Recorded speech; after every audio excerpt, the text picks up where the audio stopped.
सचिन पायलट से खास बातचीत। सचिन पायलट पहली मर्तबा विधानसभा चुनाव लड़ रहे हैं। राजस्थान प्रदेश कांग्रेस के फेस हैं, इनके नेतृत्व में चुनाव लड़ा जा रहा है। टोंक सीट से इनका नामांकन के साथ ही हॉट सीट बन गई है।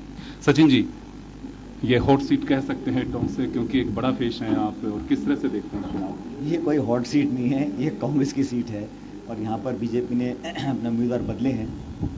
सवाल ये उठता है कि कोई भी पार्टी किसी को उम्मीदवार बना सकती है, लेकिन बीजेपी के जो उम्मीदवार हैं उनको क्या सोच के बनाया है, उनकी कार्यकुशलता, यहाँ के कार्यकर्ताओं की डिमांड है या यहाँ पे लोग चाहते थे, ये सिर्फ एक धर्म और जाति की राजनीति को बढ़ावा देने के लिए कदम उठाया है। लेकिन मैं समझता हूँ कि ये चुनाव दो व्यक्तियों का नहीं है, दो पार्टी लड़ रही हैं, दो विचारधारा लड़ रही हैं। और मुझे जो मौका मेरी पार्टी ने दिया है उसके लिए मैं आभार व्यक्त करना चाहता हूँ राहुल गांधी जी का। 5 सालों में संघर्ष किया तो कांग्रेस पार्टी जो सिर्फ 21 सीटों पर सिमट गई थी, उस हाशिए से निकाल कर आज हम कांग्रेस को यहाँ तक लेकर आए हैं कि हम सत्ता की दहलीज तक पहुँच चुके हैं। ये हम सबके लिए बड़े फख्र की बात है। ये चुनाव मैं लड़ रहा हूँ क्योंकि इस क्षेत्र के लोगों से बहुत प्यार रहा पुराना। जो बाजू का जिला है अजमेर में वहाँ से सांसद रहा, और इधर वाला जिला है दौसा, वहाँ से सांसद रहा, तो ये बीच में पड़ता है टोंक। तो पार्टी ने मुझे कहा कि इस बार आप टोंक से चुनाव लड़िएगा, और ये चुनाव मैं लड़ूंगा सिद्धांतों के आधार पर, विकास के मुद्दों के आधार पर, और राजस्थान के बेहतर भविष्य का निर्माण कैसे हो सकता है उसके आधार पर। अविनाश भाई खन्ना ने पिछले दिनों ही कहा था कि सचिन जी को हम घेरने के लिए हमारी रणनीति के तहत ऐसे व्यक्ति को चुनाव लड़ाएंगे कि वो बाहर नहीं निकल सके। वो तो समय बताएगा कौन किसको घेर रहा है और कौन कितना बाहर निकलता है। लेकिन ये बात माननी पड़ेगी कि बीजेपी के लोग जो अपना स्टेटमेंट देते हैं तो जिस मासूम चेहरे से देते हैं उसमें उनकी बौखलाहट दिखती नहीं है। ये भी एक कला है।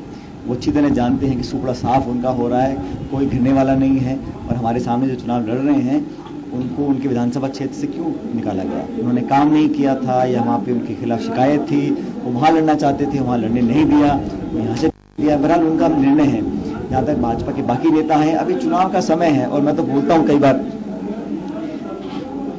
जब होली का दिन होता है तो लोग कहते हैं बुरा न मानो होली है, और मैं कहता हूं कि चुनाव के समय जो बयान आते हैं बुरा मत मानो चुनाव है। तो लोग बोलेंगे, बोलने दो, जनता जानती है कि 7 तारीख को क्या करना है। टिकट डिस्ट्रीब्यूशन को लेकर क्या मानना?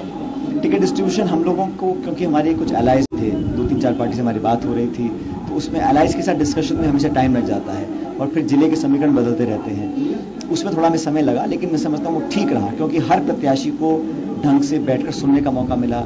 जल्दबाजी में करते तो प्रत्याशियों को लगता कि हमारी बात सुनी नहीं गई, उनको संतोष नहीं होता।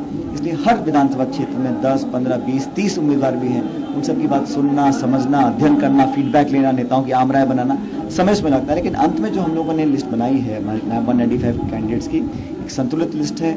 अनुभवी लोग भी हैं, नए चेहरे हैं, लेकिन 50-60 नए चेहरे होंगे, तो मौका दिया है हम लोगों को। एक प्रदेश नौजवान प्रदेश है, तो वहाँ नए लोग आगे आएंगे तो बेहतर राजनीति का हम कल्पना कर सकते हैं। राहुल गांधी जी ने 2 बात कही थी वागड़ में जब आए थे कि महिलाओं की संख्या ज्यादा होनी चाहिए, और दूसरा पैरासूटियों की डोर मैं काट दूंगा। पैरासूटियों की भी टिकट दे और महिलाओं की संख्या जितनी होनी चाहिए तो इतनी नहीं है।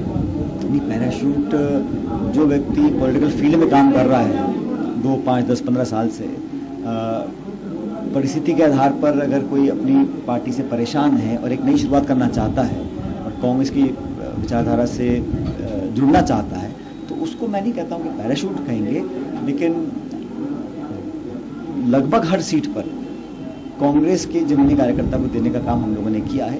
एक आध एग्जाम्पल ऐसे हो सकते हैं जहां पर परिस्थिति हो या क्षेत्र की डिमांड हो तो एक नए व्यक्ति को मौका दिया होगा, लेकिन अधिकांश जगहों पर हमने कांग्रेस के कार्यकर्ताओं को टिकट दी। महिलाओं को लेकर, महिलाओं का रिप्रेजेंटेशन पहले से ज्यादा है, लेकिन जिस मात्रा में ज्यादा होना चाहिए था शायद तो हम नहीं करा पाए हैं, लेकिन पहले से ज्यादा है, तो पहले से बढ़ोतरी हुई है।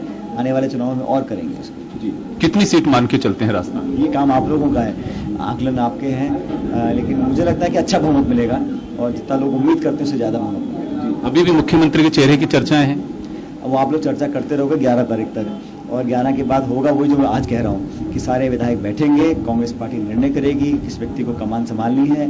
हम लोगों को बहुत कुछ पार्टी ने दिया है, 5 साल तक मुझे अध्यक्ष बनने का मौका दिया, और मुझे फख्र और संतोष इस बात का है कि 5 सालों में सब लोगों को साथ लेकर हम चल सके।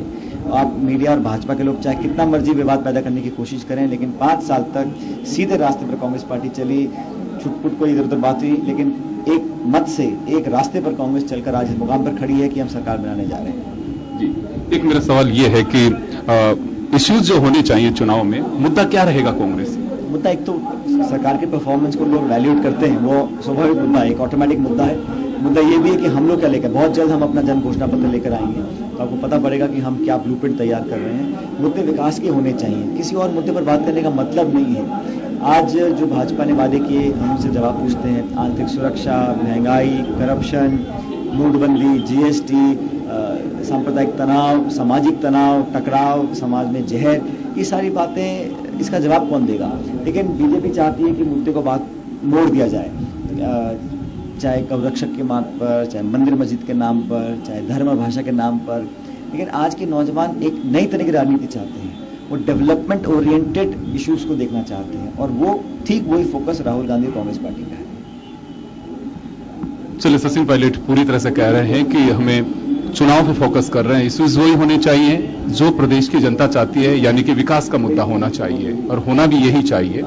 लंबे समय से मीडिया यही कहता है कि राजनीति अपनी दिशा से भटक रही है, शायद हो सकता है कि अब आप लय में लौटे। कैमरा पर्सन सुशील के साथ योगेंद्र शर्मा, जन टीवी न्यूज।